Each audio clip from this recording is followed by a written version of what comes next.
Welcome, travelers, to the Time Travel Trio podcast. I'm Jen. I'm Matt. And I'm Hyde. And we're The Time Travel Trio. Woo! Woo! Space! Space. Time! The final frontier. Okay. Not what we're doing today.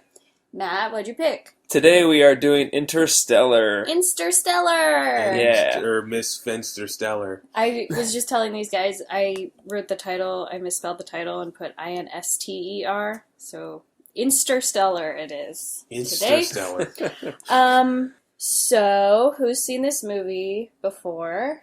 Well, I saw it with you and a couple of our friends at a very late screening. We sure did. We saw it, because we were it was one of those weird nights. We wanted to go to BJ's, and we also wanted to go see the movie.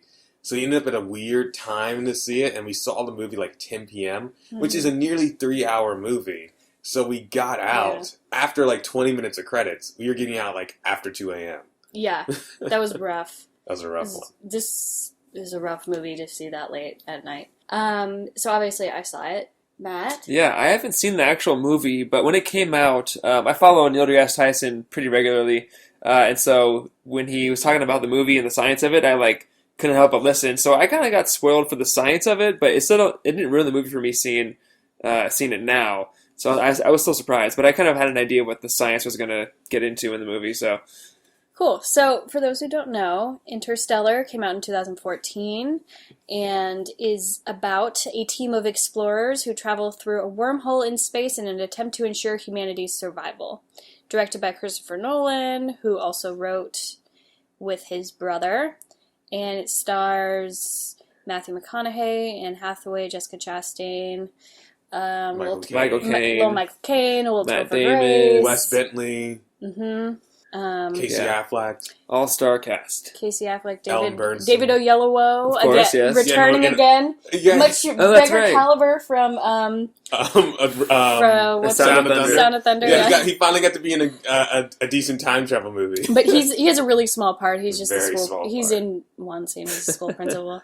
It's almost kind of weird that he's in that one scene. I would have thought he would have been Romilly, and they would have, you know what I mean? Yeah, David Gyasi. I'm glad that he chose David Gyasi because he was a great pick for the part. But I wonder if David Oyelowo did this movie before he did Selma, and thus, yeah, I don't know. I would say. Because I know Christopher Nolan was at the premiere of Selma with Ava DuVernay, so I wonder if it was I'll go support. I'll go support David. Yeah. Okay. I want to start with this. So, if you listened to the end of our previous episode, as Hyde mentioned, we saw this movie. The first time I saw this movie was really late at night, and I did not enjoy it, partly because of that and partly because it's just too long, honestly. It's a really long movie. But, so this viewing is the second time I've seen it in, 2.5 years? Yeah. I actually enjoyed it more this time. Nice. Surprisingly enough. Well, I liked it more than the first time I saw it. yeah, I mean, you like Christopher Nolan, so it's no surprise that I guess when you're less tired or not at 10 o'clock at night, you're able to receive the things that you normally get from Christopher Nolan, in his movies. For sure. Plus, I think, because I didn't mind the first time I watched. I remember walking out saying, this was, decent. It was, a solid movie, but I wasn't, blown away. I also think there was a lot of hype around the movie. This was Christopher Nolan's, first foray outside the Dark Knight world, really. He was, not doing a superhero movie. He wasn't doing an action movie. He was just going to do... Inception, even though it was outside the Batman films, it was still kind of much an action movie. Well, this one is a much more science fiction movie. Yeah. And watching it again, I watched it yesterday, I definitely had a better time watching it. Because, I watched it in the morning, I was kind of, refreshed, and I enjoyed it. I appreciated it more for what it was. I agree. Matt, what'd you think? Yeah, I like the movie. It definitely was beautiful. We never seen space look this good. Because Kip Thorne, who is the astrophysicist who was also the executive producer on the movie, worked with the visual effects department to make the black hole and the wormhole the way it did. And that's the most realistic view we can get of a black hole there is. Because obviously the center's black, but the accretion disk it was like gravitationally lensed behind it, so it was like a halo around it and also like a ring around it. So that's like, that's great. But as a movie, I thought it was good enough. It was a little long, and not that it was boring, but it just was 3 hours, and I don't think it should have been. But I feel like it was a director's cut that was released. Like, this is how Christopher Nolan wanted it to be, but which is good because it was his vision. But like, I feel like other movies would have been cut down, just to make it tighter. I agree. Yeah, like it needed like about 15 to maybe even 20 minutes. Just not like it's not like there's huge chunks that need to be taken out. It's just little bits here and there, particularly in that first act. Because you're just waiting for them to get to space. Yeah, I agree. Yeah, it drags on a little long, and like we get it. The Earth is dusty, right? Etc. Like, I mean, Sunshine is a great example of a movie that takes place entirely in space, but the situation on Earth, or almost entirely in space, but the situation on Earth is dire. I'm not saying that we would have never had to spend any time on Earth, but we could have, there's some shorthand there. Like, we've seen enough apocalyptic scenarios that if you tell people, we're running out of food, like, oh, okay. Yeah, it's not like you need to show us so we can believe it. Right. So let's watch the trailer. We used to look up in the sky and wonder at our place in the stars. Now we just look down and worry about our place in the dirt.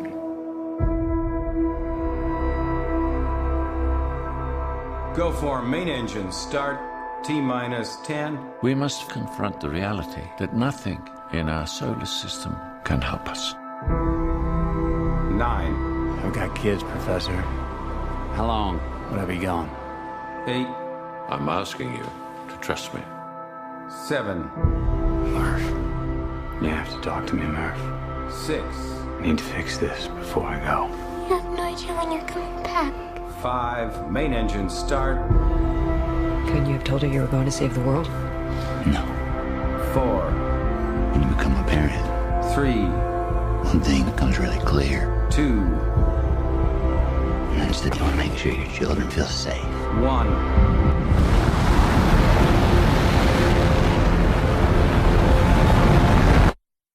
I'm coming back. When? I love you forever. Potentially habitable worlds right within our reach. Could save us from extinction. Here we go. You can't just think about your family. Now you have to think bigger than that. I am thinking about my family and millions of other families. Maybe we've spent too long trying to figure all this out with theory. Love is the one thing that transcends time and space. Do not go gentle into that good night. Old age should burn and rave at close of day. Rage, rage against the dying of the light. Am I gonna make it? Yes, you are.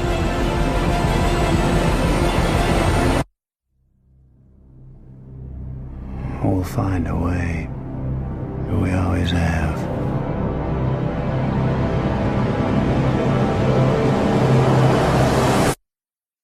I like that trailer. I think it's a good.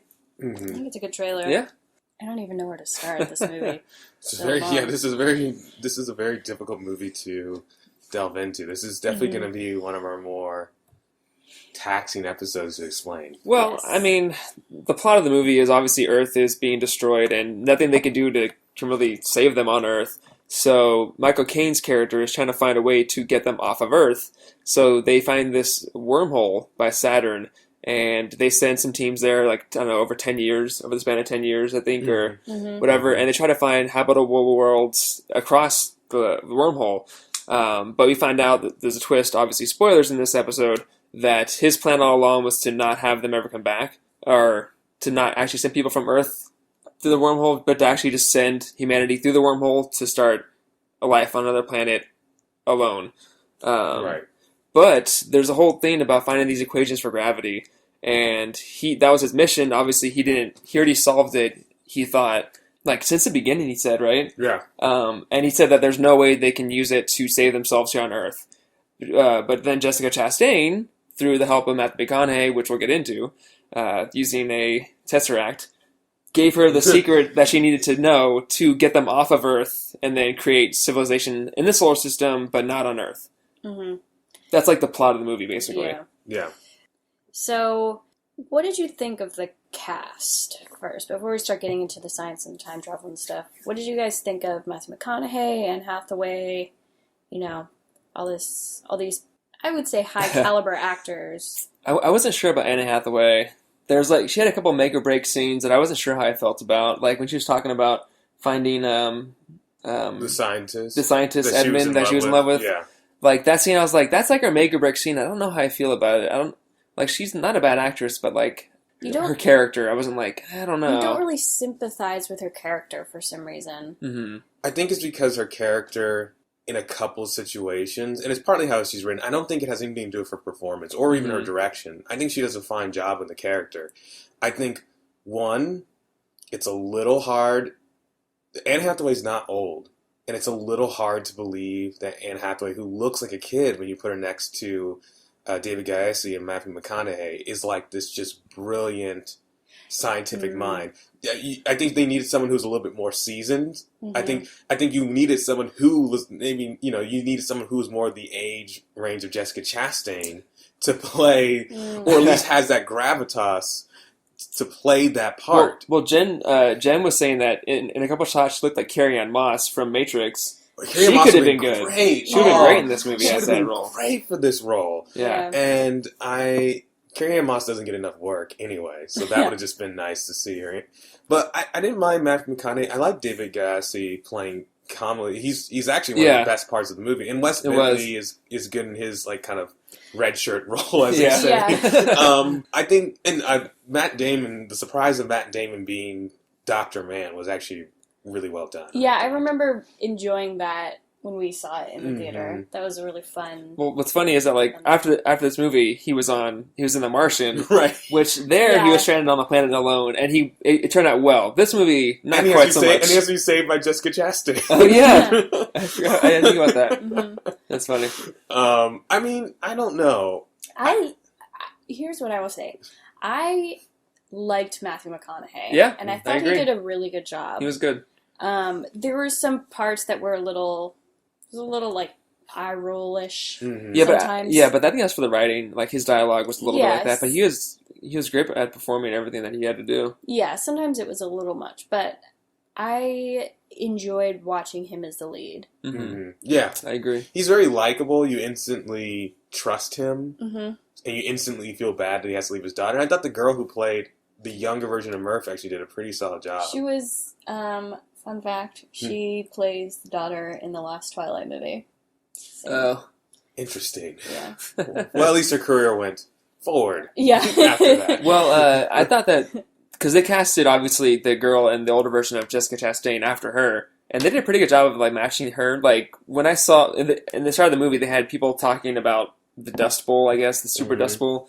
And I was like, that old lady looks like Jessica Chastain, and sure enough, it was Jessica Chastain. Right. Or because also from the cut, it was like my father. He wasn't always a farmer, and they cut to his farm, obviously. Mm-hmm. So I was like, oh, that's probably her.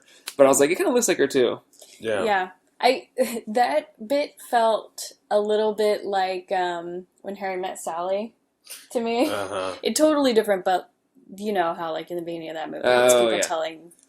Older people telling their stories. You're right. I wonder if they took it kind of from that. Kind of a similar trope. As Honest Trailers pointed out, something that I also noticed while watching the movie, they totally, when explaining Event Horizon and black holes, they literally steal a scene from Event Horizon, which is not a time travel movie. Unfortunately, we cannot cover it. Oh, but yeah. But when they're talking about the wormhole. Yeah, the paper and the penguins of the paper and stuff like that. Mm-hmm.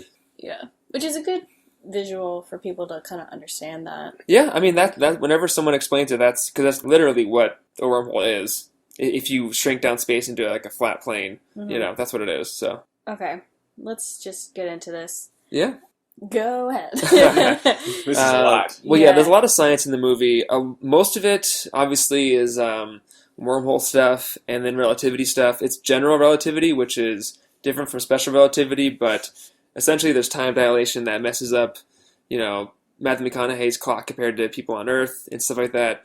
But right from the gate, there's a wormhole that's it looks really cool because it's like a sphere, which is actually what it would be. Yeah, that gets them to the black hole, and the black hole is what causes all the time dilation because the gravity is so intense that it messes with anyone's clock who goes near it, pretty much. Yeah, so they leave Romilly on the ship when they go to Miller's planet, and then there's this big wave and all this shit happens and they end up getting stuck there longer than they meant to. So when they get back to the ship, it's been 23 years, yeah. 20 years, yeah, it's about 23 and he's years. been stuck there alone. Right. And that scene, I thought he was great. Yeah, that's a great scene. Yeah, because at this point, I think he was frozen for a little while, and he's like, I just unfrosted because I didn't want to be just frozen for the rest of my life because I didn't know that you guys would ever come back. Yeah, I think he says that he thought That he kind of gave up that they might even ever come back. Right, because we don't know. I mean, the planet was hostile, basically. They could have, died. Boyle, played by Wes Bentley, does die. Is it Boyle or Doyle? Doyle. You're right, it's Doyle. Doyle, played by Wes Bentley, from dies on Hunger that Games. planet. Yeah. Basically, what happens, for people who have not Doyle. seen the movie but for some reason are listening to this podcast, That's they go to a planet called it's Miller's planet, and it's this planet that's basically mountains and waves. Well, And there's no mountains. It's all just water. Mountains of waves. Yeah, Excuse me. mountains of waves. Excuse Yes. me, mountains of waves. And they get a distress beacon from Miller on Earth. And so for them, it's been 10 years. For Miller, it was seconds. She crashes, lands on that planet. She dies instantly. I did like that scene of Anne Hathaway. Sorry, I know you're in the middle of explaining this, but I liked the scene of Anne Hathaway when she's saying, it's the time that Miller was killed, it's probably been just minutes. Yeah, well, because, she left 10 years ago on their Earth, but on that planet, 1 hour there is 7 years back on Earth. Right. So it's literally just been a little bit over an hour, and she said she probably just died minutes ago, which means she's been, floating around, maybe some oxygen left in her tank, like Doyle was, and then she just died. But they kept getting the beacon because it was echoing on the planet. That's how they kept receiving it, because they kept receiving her signal. Right. Mm-hmm. But even though it's only been a few minutes, essentially, since they've been there, the echo of the gravity distortion messed with the signal that was being sent. Yeah. And it's crazy because they get stuck there on the planet because the engines get flooded, and they get stuck there for about basically... in their time, it's 2 hours. Yeah. But it's like 3 hours because it's been 23 years. So just over 3 hours Yeah. creates 23 years. So McConaughey, his kids have grown up. All this stuff has happened. They haven't been able to make contact with them. But I like the parallel between David Gassie's character, Romilly, and Dr. Mann, because Romilly, when the situation gets dire, he's like, okay, I'm going to study this black hole. I'm going to learn as much as I can about it and gravity and try to figure out how we can use this to our advantage. Yeah. And not be frozen until whenever. I'm not going to give up. Dr. Mann, Matt Damon's character, literally just keeps freezing himself, and by the time they get here, he's pretty much gone crazy and space only crazy. thinking about himself. Because, it is a nice parallel, but Dr. Mann says to Matthew McConaughey's character, Cooper, or whatever, that, he knew pretty much as soon as he landed that they couldn't live off of his planet, but Right. he is such a He's selfish. proud person that he was like, I never thought that my planet wouldn't be the planet, no Right. matter what. Yeah. And his plan was basically It's just lure them to his planet and then take a ship and go back to Earth, and just they wouldn't be stranded there forever. Because he knew that if it wasn't habitable, they wouldn't ever come and save him. Yeah, so he faked his data so they would come, which, in that sense, I do feel for Anne Hathaway, because they had that argument where she wanted to go to Edmund's planet, Edmundson, whatever his name was. And then in the end of the movie, of course, that's the one where she goes to and starts a colony. Right, because it's actually the habitable planet. Even though Edmund's died by the time they get there, it is the only habitable planet. But it's tough, and the movie does do a good job of playing against what we perceive about the character of Anne Hathaway, because her character's seen as emotional when things start to fall apart, and she does have feelings for Dr. Edmund. So she's everyone's questioning her willingness to go to the planet. She's like, I feel like it's the right planet. I feel like there's something fishy about Dr. Mann's planet. And everyone's like, no, you just want to see Edmund. Like, you don't really Yeah. think that. And so it's like, is it her intuition, or was she just really that Yeah, desperate to but see even that? then, she understood his Coop's plan because basically, if they go there and it's not good, they have enough fuel to get to Edmund's planet. Meanwhile, if they went to Edmund's first, that's it. That's So it, yeah, right. the backup plan is like they can still get to Edmund's planet. No, Cooper had the solid plan. Yeah. I mean, it makes sense. Yeah. Which is, the script has some issues with dialogue, but I do like that the characters are intelligent and no one's making like a bunch of stupid decisions. Yeah. Everyone, I like the theme of the movie that I kind of got above everything else was that it's human nature to fight to survive no matter what. And it's interesting the different ways that these characters choose to fight to survive. Matt Damon obviously was more extreme, and Romilly was smarter about it. You know, Coop cares about his family. You know, it's like all these different aspects. You know, to Anne Hathaway, that means, you know, letting humanity survive, no matter what it costs her. And so she, you know, lives by herself on an entire planet. You know, all this kind of stuff. So I like that. Even Murph, she dedicates her life to figuring out how to save humanity. You know, all these different aspects. So I think that is part of the reason why I liked watching this movie the second time. One, because I was more awake, but two, because, you know, I felt like it used science and space and all these things, but I like that at the end of the day, it really was just telling about human nature. Yeah. I know, and I did too, because I was thinking about it once, you know, we'll get into more about, like, the Tesseract and all that stuff, but, like, Matthew McConaughey's character, he's the one that's doing all the stuff that we see in the first act, and when I first thought about it, I kind of knew he was in the bookcase all along, you know, obviously it's, like, movies and whatnot, but I was like, why is it telling him to stay, but also give him the coordinates to then get to the thing, and as you see it happen, you're like, oh, I see, because he's emotional at first, saying, like, no, don't leave her. And he's like, no, this is why I did this, so I can do this for her. So let me now go through and give the coordinates. So I was like, okay, now it all makes sense. Obviously, not linearly, but in terms of his motivation, I'm like, oh, cool, like seeing him go through this in that moment. Yeah.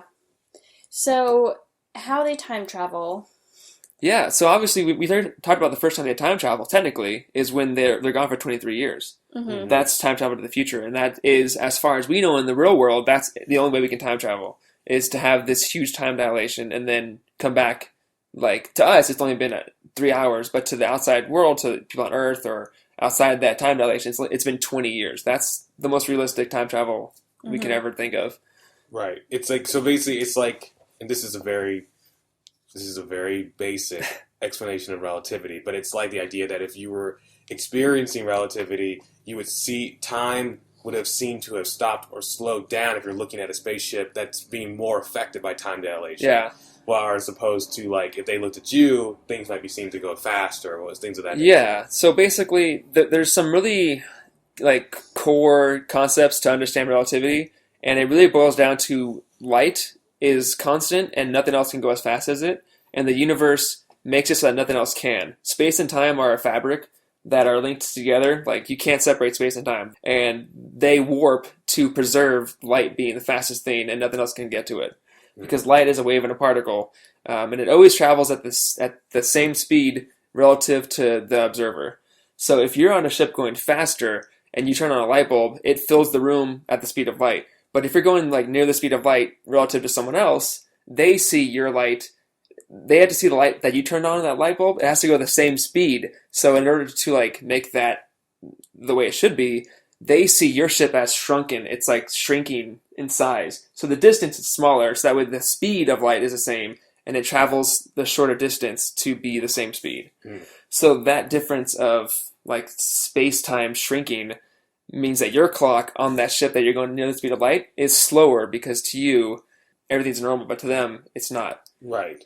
You know. It's basically adjusting one's perception of reality so that way you don't break the physics of light. Yeah, light has to be the same speed. And the faster you go to the speed of light, the more mass you have, which means you need more velocity to go faster and faster. And it approaches infinity, so you can't actually go to the speed of light. But you get you get more mass, because, like, E equals mc squared. Right. You know, C is the speed of light, and M is your mass, and E is energy. So the more your mass increases, the more energy it has, and the more it takes to go faster. No, I know for some people it's like this is a lot, but actually it's really cool stuff. Like there's some really great docs that you can find for free on YouTube that really break this down even in more detail. Like Yeah. I've watched a few, and it's even like they even give a breakdown of this in the video game Mass Effect because they use Mass Effect fields to basically shoot themselves in faster than light FTL, and it's basically propelling themselves faster than light by just radically shifting the mass of their spaceship and the people inside. Yeah. And like so it is interesting. Like it is kind of like crazy that time travel really isn't it is time travel. This is the most realistic version of time travel that we have covered thus far. But it's really just hey, it's almost like this is again really oversimplified. It's almost like daylight savings time, like or like different time zones. It's like it's 6 o'clock on the East Coast, but it's 3 o'clock on the West Coast. Well, I know that's really oversimplified. I mean, the passage of time is the same in both cases, but right. Yeah, but yeah, so yeah, but essentially that's special relativity. The faster you go the speed of light, the slower your clock goes. General relativity, which is what this movie deals with, it deals with gravity. And what gravity actually is, it isn't some mysterious force between two objects in space. It's actually the warping of the space-time fabric based off of things in space. So the sun has bigger gravity because it warps the space-time more than Earth does. And so what really happens is when you're in orbit around something, you're actually going in a straight line, but the space-time is warped so much that you actually curve. It's like if you had a pool table, like the felt of a pool table, and you remove the wood underneath it, and so it's kind of, the felt's just hanging there in like midair kind of, and you have bigger balls weigh it down more, it like it has a dip in the fabric, and you have to go around the fabric. That's an orbit. It's just a dip in the fabric of space-time. I don't understand anything that you're talking about, honestly. Well, okay, like if you imagine a sheet of thing, like it's just like flat. If it's like flat, nothing's on it, right? Okay. But if you put something big on it, it weighs it down, and there's a big dip in the fabric, right? Right. So if I put a bowling ball in the middle of like a taut it dips really far. That is what gravity is. It's the effect that matter has on the space-time fabric. That's what gravity is. And that warps space so that it falls into the center, which is on Earth. We're on the center of Earth because space is falling towards Earth. So we're not being attracted to the Earth. We're like falling towards the Earth, and the ground stops us from falling to the center of Earth. Well, that's comforting. Because space is like, it's coming down on us, essentially. And so what that does, similar to if you're going near the speed of light, that space being stretched, if someone's farther away from the center of gravity, they view us as going slower than they are. Right. And this is true because our GPS satellites have to correct for this. Because in order for them to give us accurate directions, they have to take into effect that they're farther away from the center of Earth to have their clocks tick slower, because our clocks are ticking slower. Oh, wow. It's crazy. It's it's true. Like, this is provable stuff. Well, I like that. I mean, yeah. No, I mean, that makes sense. Actually, this is, again, but if anyone here ever watched the show Batman Beyond, there is a villain on the show who one episode learns how to manipulate gravity with this special belt. The problem is, eventually the belt breaks, and it causes his gravity to it basically causes him to sink his molecules to like speed up, so he can't stay. You know, have you ever heard like if you're like tapping a table, how basically the molecules are actually spinning so fast. There's tons of empty space, but because of how fast the molecules spin, you can tap the table. Well, in this, he goes too fast and he's adjusted gravity, so he just keeps falling. And of course, because it's a kid's show, but they also still want to be really grim because it's Batman.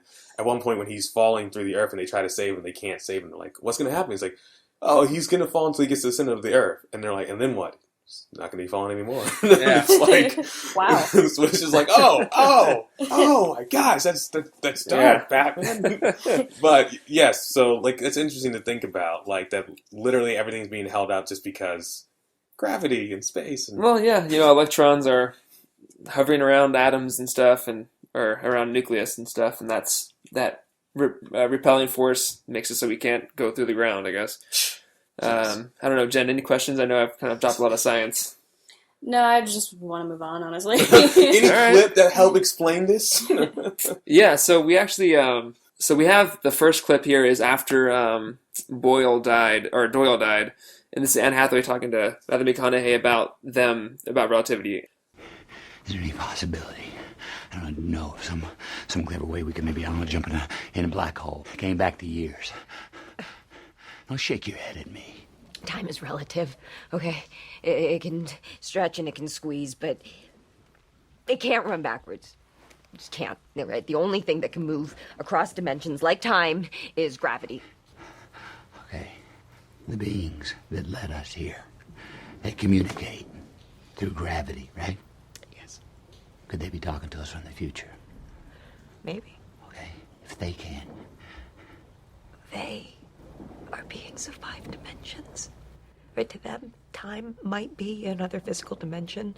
To them, the past might be a canyon that they can climb into, and the future, a mountain they can climb up. But to us, it's not, okay? I'm sorry, but you knew about relativity. So that gets into something we haven't talked about yet. The they of the movie, the higher dimensional beings that created the wormhole and essentially engineer everything.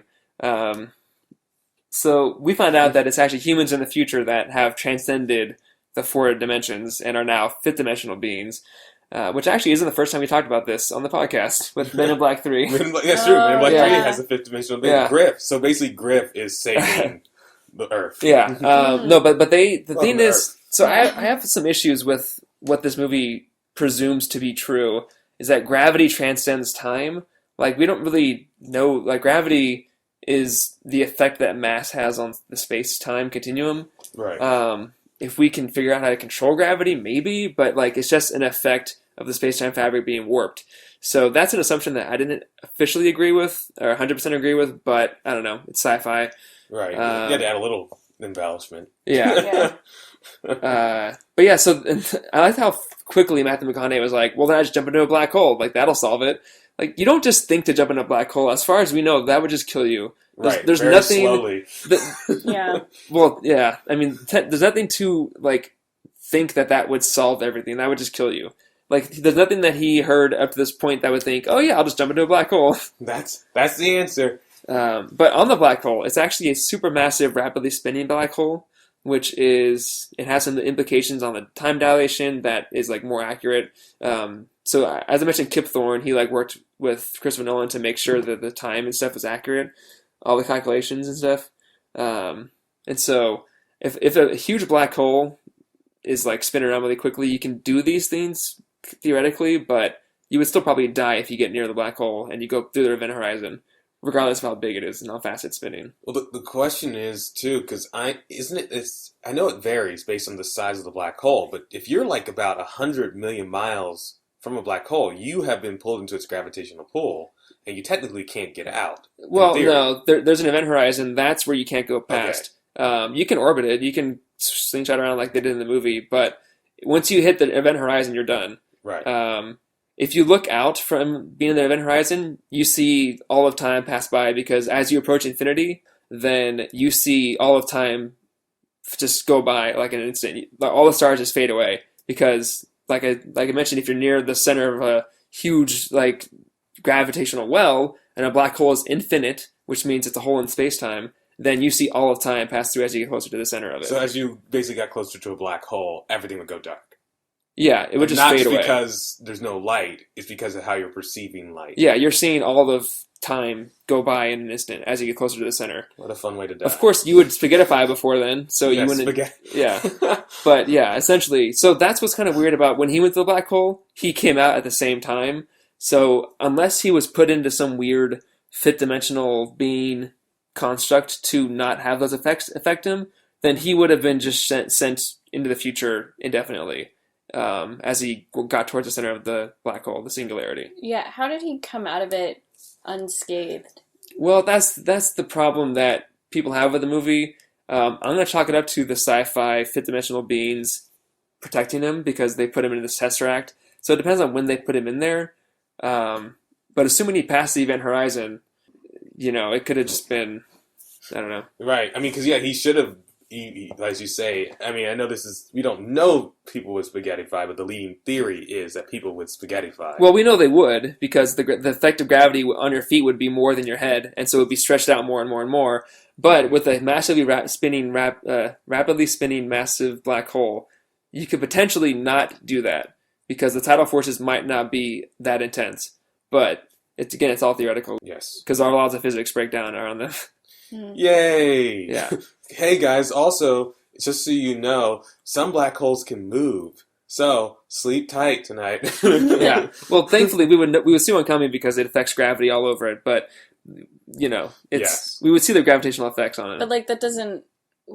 It's not like we could do anything. It's not like we can move Yeah. our planet. Nope. So No, if we ever found out a black hole was for some crazy reason coming towards us, as we predict the galaxy Andromeda is, there's really nothing you can do about it. Yeah, but Andromeda's not going to hurt us though, because space is so big and stars are so spread out that we might potentially get spun out of our new galaxy that they formed, but we won't be colliding with stars and planets. They might fling planets around like rogue planets. That's more of a threat because we can't see them because they're so dim. But rogue planets can be flying around the galaxy like nothing. Yeah. Oh, so hey guys. Well, there are worse things. It could be a supernova that is directed at us and it just blasts us with like radiation. Yeah, radiation. That can happen. That would be the worst. I actually preferably.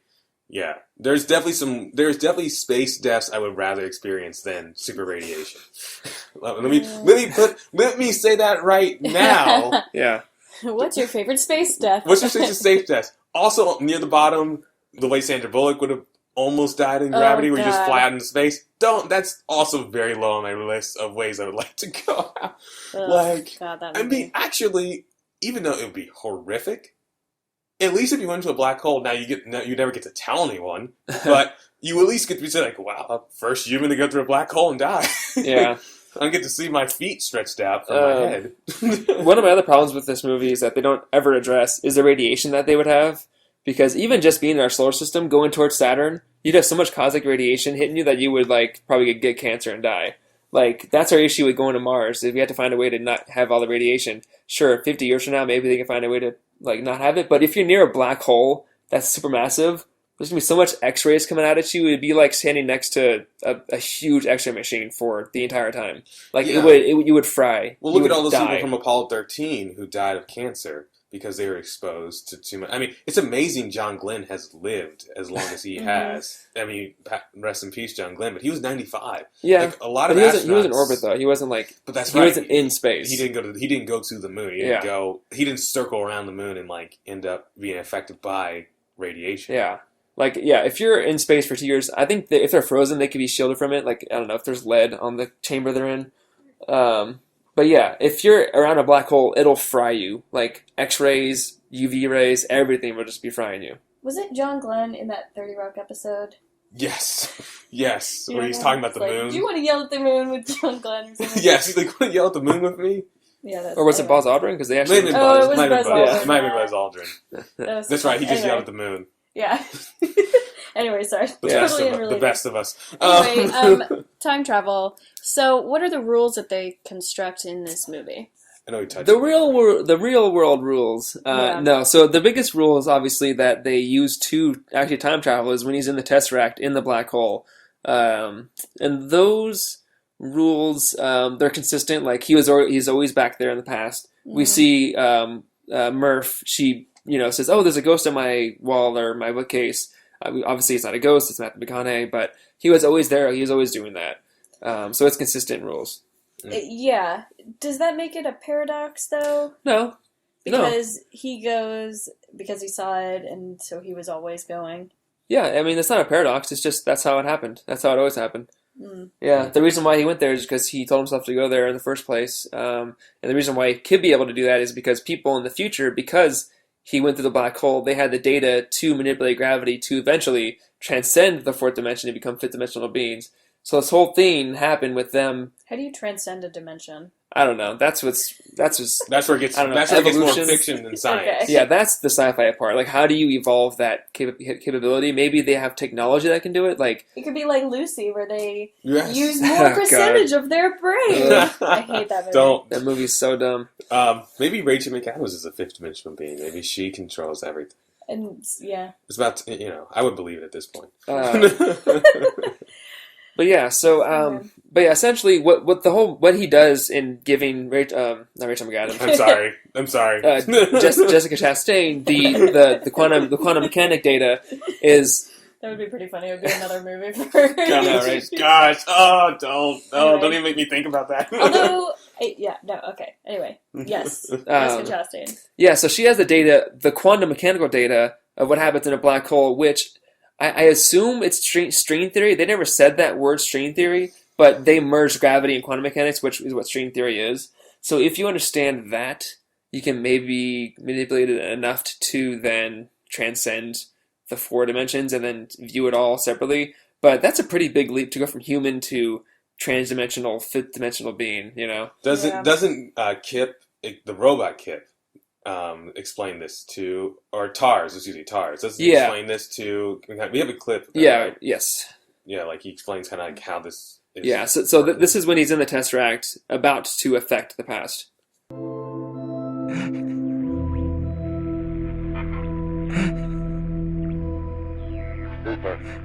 Cooper.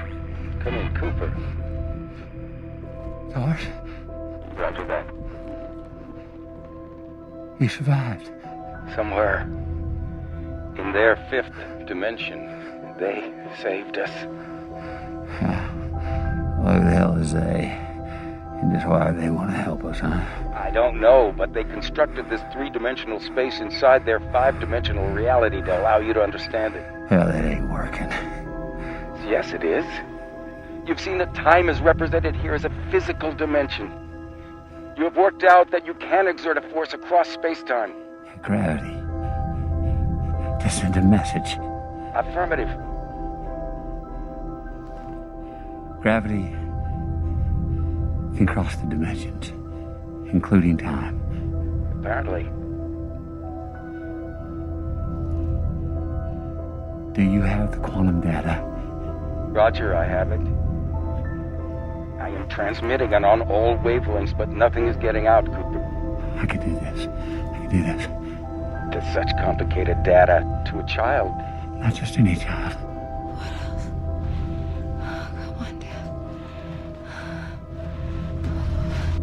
Even if you communicate it here, she won't understand its significance for years. I get that, TARS. All right, but we've got to figure something out, all right? The people on Earth are going to die. Think. Cooper, they didn't bring us here to change the past. Say that again. They didn't bring us here to change the past.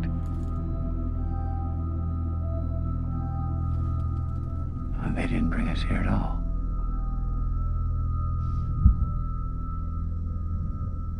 We brought ourselves. And then he proceeds to then play the strings, which is why I think it's string theory, to then communicate with the past. Mm-hmm. You know. And he puts it on the second hand on the watch. Yeah. The numbers. The Morse code, yeah. The Morse code that she needs. So, consequences. Well, you can die, potentially, unless you have some weird Tesseract to save you from the black hole ripping you apart. Yes. But yeah, a Tesseract is a 4-dimensional cube. I mean, obviously it's been used in Marvel, but a Tesseract is it's a cube that's in 4 dimensions. That's all. That's the name of it.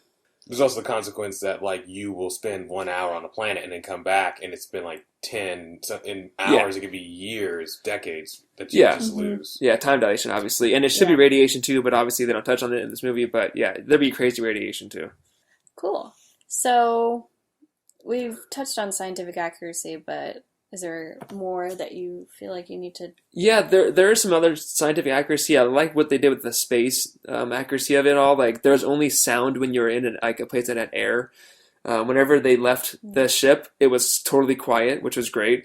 Or whenever they would go through a part that has no air or it's rushing out, you hear, like, it, like, change. The sound design is really great. It, like, changes with what's ever actually happening in the world, which is how it would be in real life. Like, if you hear a sound and you're in a vacuum of space, it's usually what Matthew McConaughey is hearing in his, like, helmet. It's like his breathing and the radio transmission. It's not the outside world blowing up. You hear that. It's like what he hears. You know, so that's pretty cool. I believe they got nominated for an Oscar for sound editing and mixing. Maybe both. Yeah. I'm pretty sure. I know it won for visual effects. Was nominated for sound mixing, sound editing, production design, and music for original score. Cool. Yeah. So, how relevant is the time travel to the story?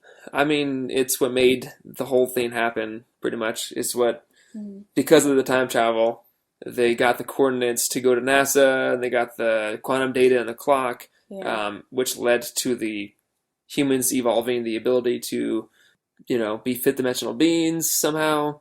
So everything is like around them messing with time.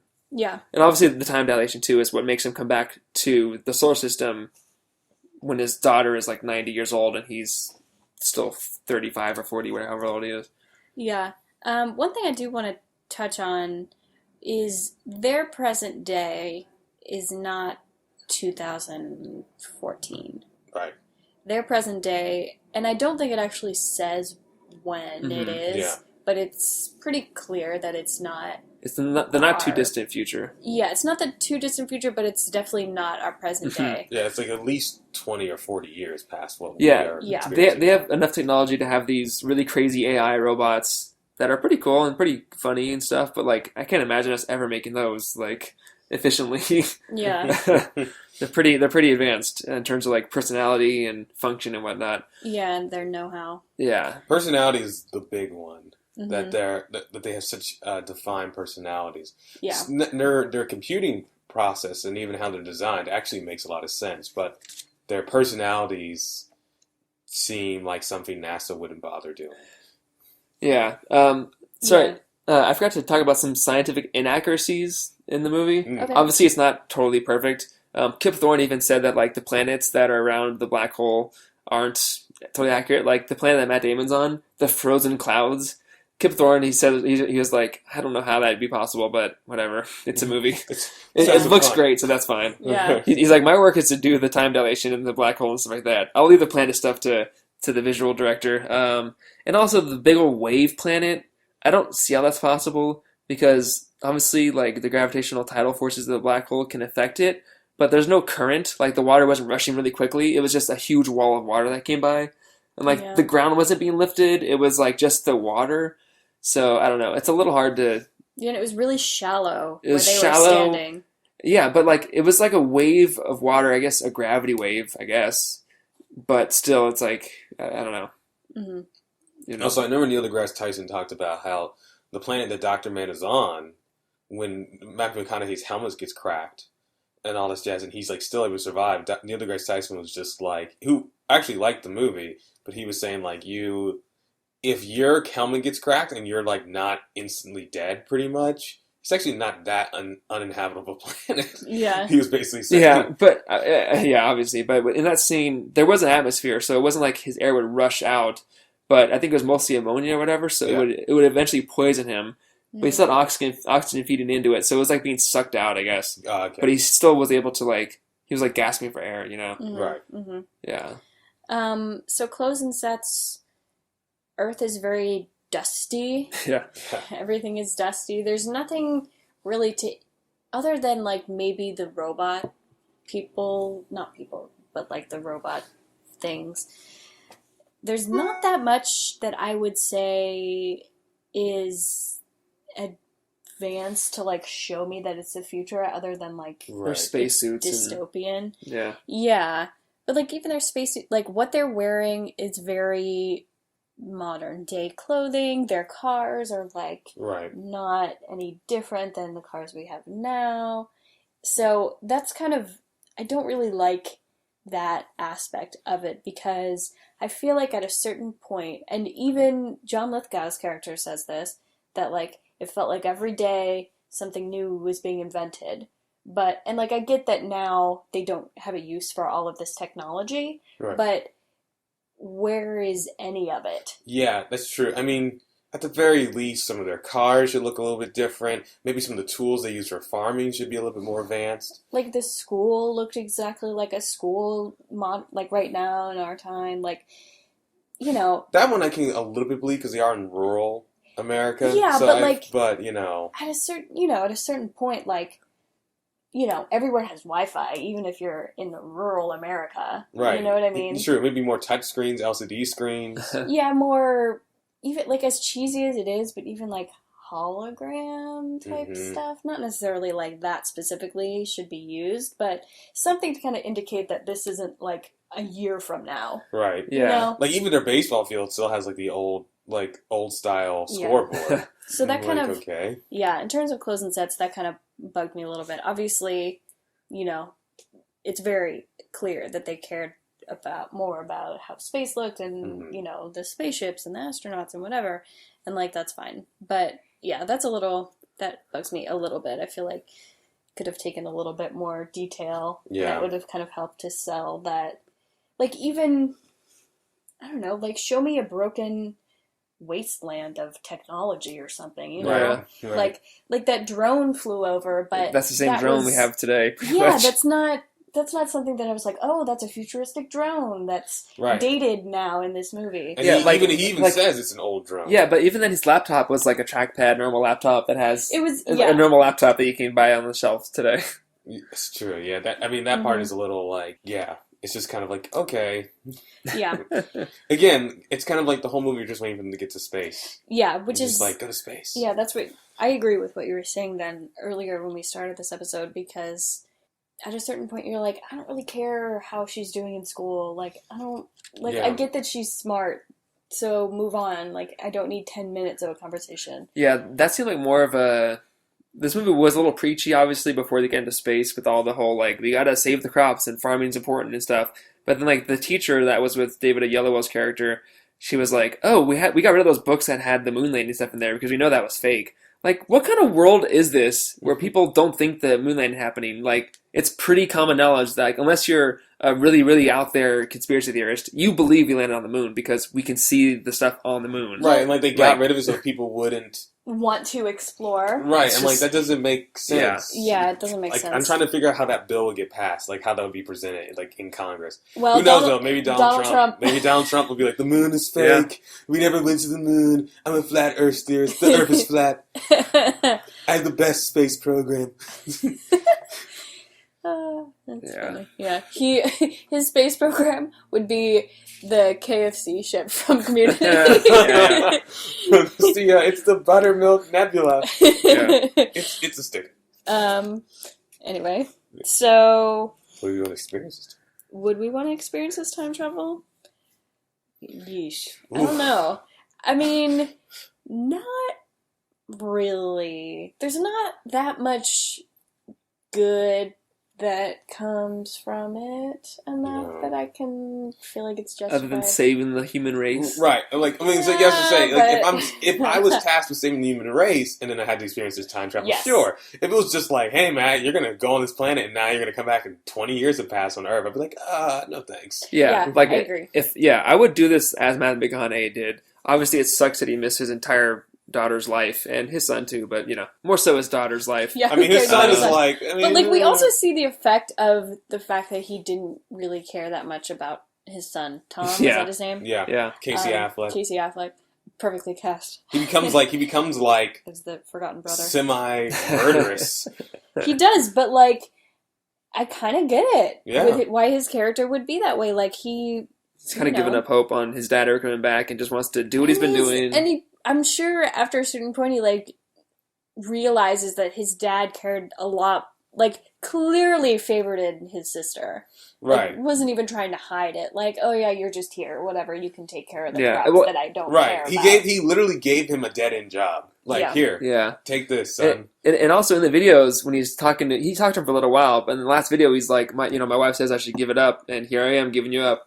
So, like, we see him be like, all right, I can't do this anymore. I can't talk to you because you're just gone, you know? Mm-hmm. Right. Yeah, I mean, I get it for the movie's purposes. You kind of have, like, you can't have both kids be geniuses that he just cares about so much. But you do feel a little bad for Tom because he's just like, man, this guy's life sucks. Or, like, why couldn't Coop wanted both of them to be, like, brainy, science, whatever, but Tom just liked to farm, not kind of the other way around. He's just like, Dad, this is above my pay grade. I'm going to be a farmer. Yeah. Like, sorry. He just wasn't. Yeah, I mean, that at least would be honorable. Anyway, what did you say? Did you want to experience that? Yeah. Sign me up. Okay. Yeah, I mean, it'd be cool to see a black hole. It'd be cool to go through it as long as I knew I would survive, which apparently Matthew McConaughey just knew. With no radiation. Yeah, no, perfectly fine. Yeah, I would do the journey that he did. He seems to be better for it. I think he had a fun ride. I think he's going to go back and live out his days with Anne Hathaway and build a colony on that planet. He's gonna populate the colony all by himself. Him and Anne Hathaway. Yeah. All right, And, all right. and there are tons of human embryos and stuff. Creepy. Human embryos is the least sexy way to repopulate anything. Yeah. Let's exchange human embryos. Oh God. Gross. Okay, other notes you guys had about the movie? Yeah, I mean, when they were in the Tesseract, like, if they were in actually a black hole, it'd be hard for them to communicate with each other by radio waves. I don't know how they would do that, but I imagine at this point they're both outside of the black hole, kind of. They're like in some weird fifth dimensional being creation that's like not actually the center of a black hole that's crushing them to death. So, I don't know. That's the thing with the movie is like they definitely do have a lot of real science in there, but Kip Thorne gave Christopher Nolan the keys to have fun with the sci-fi in the black hole, and that's when it got more creative and obviously more speculative, and that's where it's kind of like, I guess that's how they're going to do it. That's what they're telling this sci-fi world, you know? Right. Yeah. How do they have food on the Anne Hathaway planet?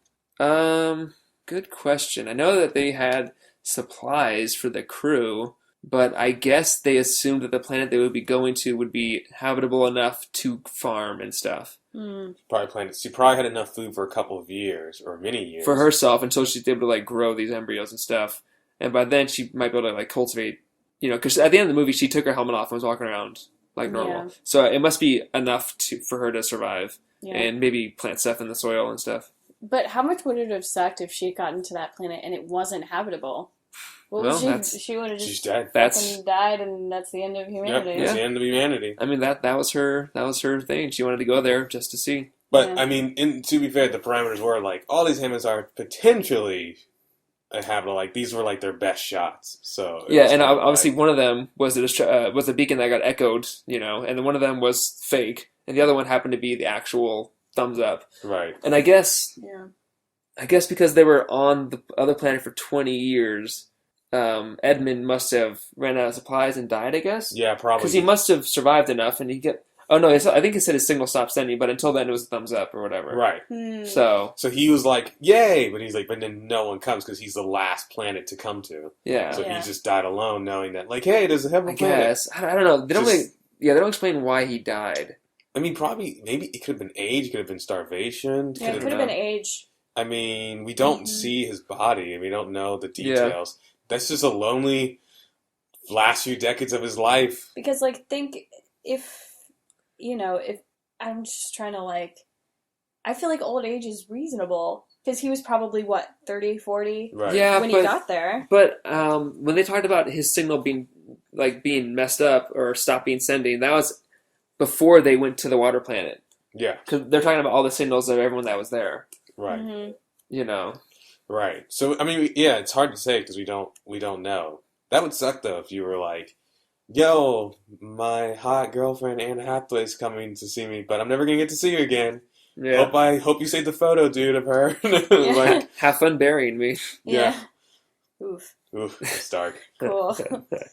Okay. Space is dark, y'all. And not just because light does not travel to certain parts of space as much. Space is dark. Light travels everywhere, but yeah. You know what I mean? You know what I meant? The sun's light. Smartass. The sun's light. I'm just saying. Don't science me. I'm just saying, we're still getting light from 13 billion light years away. So. Doesn't Jupiter still get like 1.5% of the light we get or something like that? I mean, well, yeah, the sun's light does diminish, but people in our galaxy can still see our sun. Right, that's true. It's true. Anyway. Yeah. Are you done with all your science mumbo jumbo? Maybe. I'll get back to you. Okay, we're almost done with the episode, so final reviews? Unless you have anything else. No, let's just go with it. Alright. Hyde, do you want to start? Movie? Sure. As a movie, especially after watching it the second time, which I'm glad I did, my opinion, because my parents love Interstellar. They really enjoyed it. So I think as a movie, there's some problems. It's a little too long. The first act drags. But the acting's solid. There are, dialogue-wise, there are some problems with the script. But as a story, and its themes, it's pretty strong. And it's well-directed, and visuals are incredible. So I think as a movie, I'm going to give it a 7 out of 10. Yeah, I agree, actually. I was thinking 7 out of 10 as well. It is too long. But yeah, the acting is strong. There's definitely some emotional moments. I really do like this scene when he's driving away from the house when he's going, and it's like the there's like the VO of the countdown Yeah, to and the this music spaceship. swelling. Yeah, I thought that was. I really do like that scene.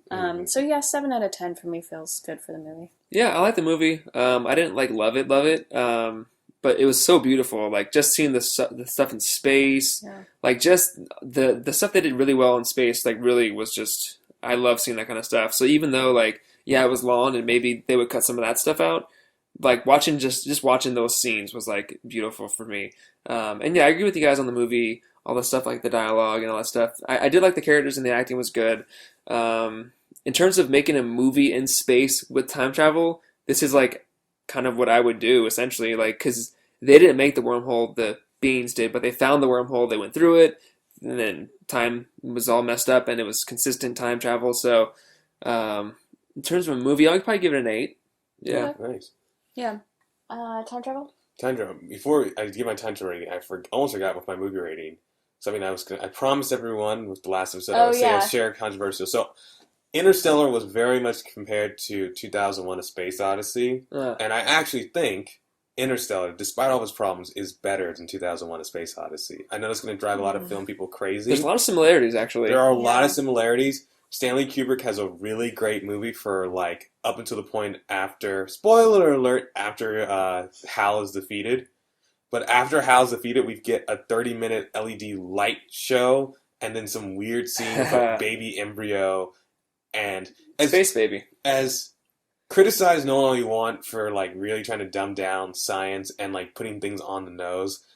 Sometimes I would prefer that than like, you don't get it because you're too stupid. Or maybe the ending's just stupid. Maybe 2001 has a stupid ending. And I don't care if anyone says it's art. It's stupid. Well, it's that's how I felt about Primer, so I totally yeah. Well, sorry to take a detour, but yeah, it's based on the book, and like the book continues with the space baby, then teaching the world like what they need to know. It's like it's really crazy, but yeah. In like 2010, everyone brings about 2010. Yeah, but it was I didn't think about all the similarities, like the spinning ship to get artificial gravity. He went through a wormhole, and they had even similar like light effect when they were going through the wormhole, like of it like being flat and like going really quickly.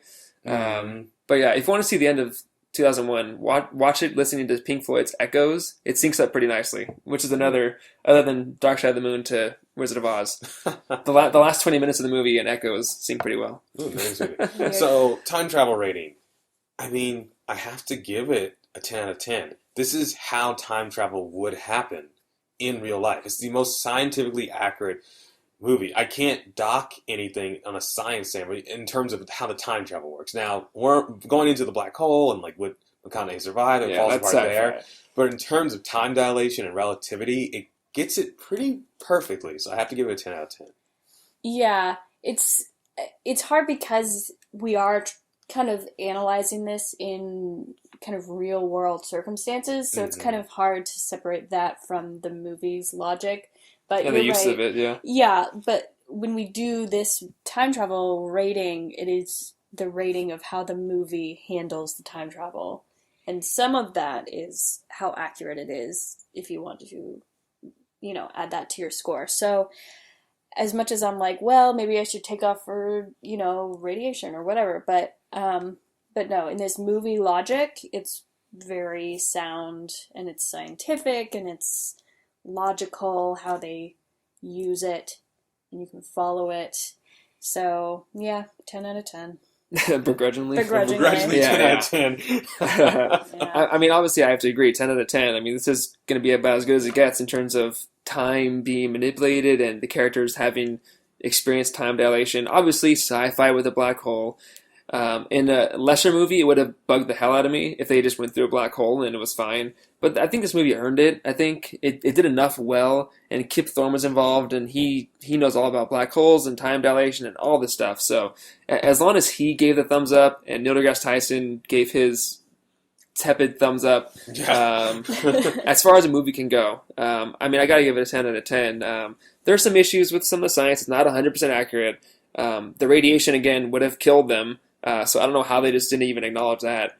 But again, that's not a time travel issue. That's a space issue. Mm-hmm. But they did enough stuff with space that was cool that I was like, all right, enough thought was taken into this that it's, it wasn't just thrown in there. And the fact that it was throughout the movie, we see the first act and it was already being there, him affecting the past was already there. Mm-hmm. So it definitely wasn't just thrown in there. It was really part of the movie. Cool. So Rotten Tomatoes, Hyde and I are on the same rate, 71%. So you guys nailed it.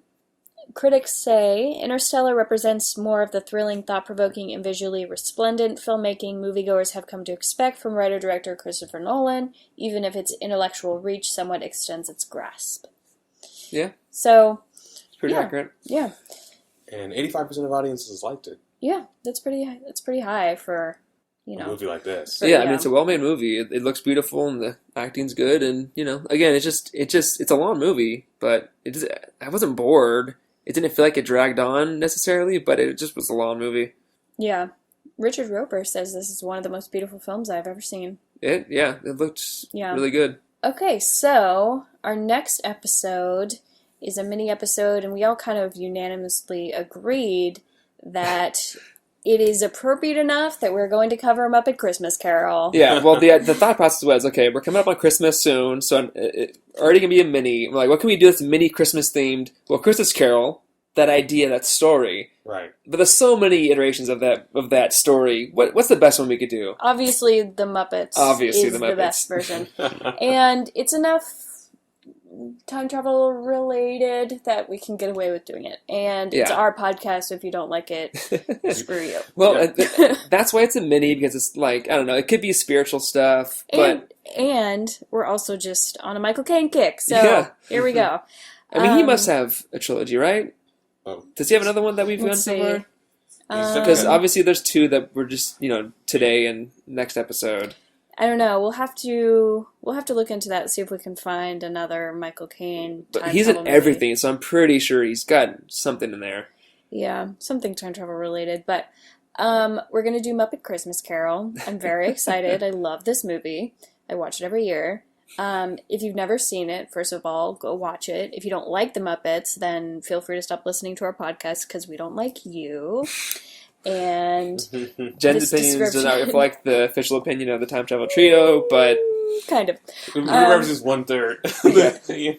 I mean, no, not literally, but we do love the Muppets. So, the Muppet characters tell their version of the classic tale of an old and bitter miser's redemption on Christmas Eve. Miser. No one ever uses that word anymore. You're such a miser. Miser. Okay. Inner miser. Inner miser. Bitter miser. Okay, our social media. We are at Time Travel Trio on Twitter and Instagram, and we are the Time Travel Trio podcast on Facebook, so like and comment to us on those. We're on iTunes, SoundCloud, and Stitcher, all for free, of course, so follow us and subscribe and whatever. Personal, I am at Jen Marlis on Twitter and Instagram if you would like to follow me. I'm at Foreman in Space. I'm at Robinson is Hyde. And with that, we are out of time.